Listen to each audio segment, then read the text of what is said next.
আমি আজকে খুব সাধারণভাবে একটা রুই মাছের ঝোল করব। মাছটাকে আগেই আমি নুন হলুদ মাখিয়ে রেখেছিলাম।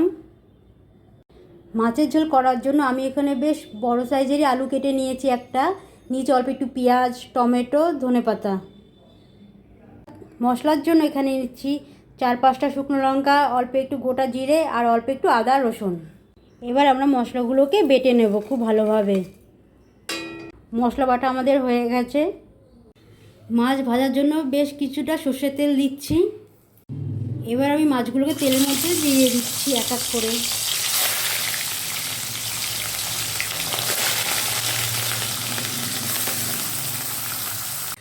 মাছগুলো আমাদের ভাজা হয়ে গেছে। আমি মাছগুলোকে তুলে নিচ্ছি একটা প্লেটের মধ্যে।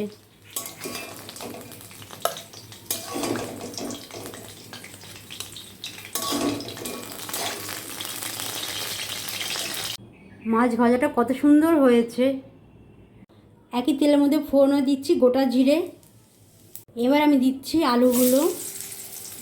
আলুটা এবার আমি 4 থেকে 5 মিনিট ভেজে নেব। আলু আমাদের বেশ লাল লাল করে ভাজা হয়ে গেছে। পেঁয়াজটাকেও দিয়ে দিচ্ছি আমি। আলু আর পেঁয়াজ এবার বেশ কিছুক্ষণ ভেজে নেব। টমেটোটাও দিয়ে দিচ্ছি। টমেটোটা দিয়ে আবার সব কিছু একটু হালকা করে ভেজে নেব। আলু, পেঁয়াজ, টমেটো আমাদের সব কিছু ভাজা হয়ে গেছে। এবার আমরা দিয়ে দিচ্ছি বেটে রাখা মশলাটা। তারপর দিচ্ছি পরিমাণ মতো হলুদ।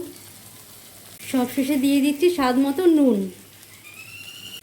এবার আমি সব কিছু একসঙ্গে কষাতে থাকবো 4 থেকে 5 মিনিট।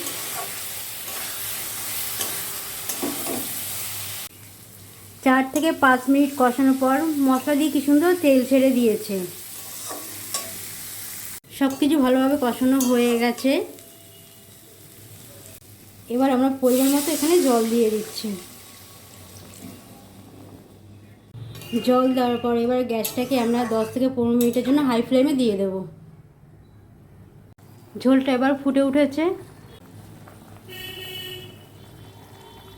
এবার ঝোলের মধ্যে আমি সব মাছগুলো দিয়ে দিচ্ছি।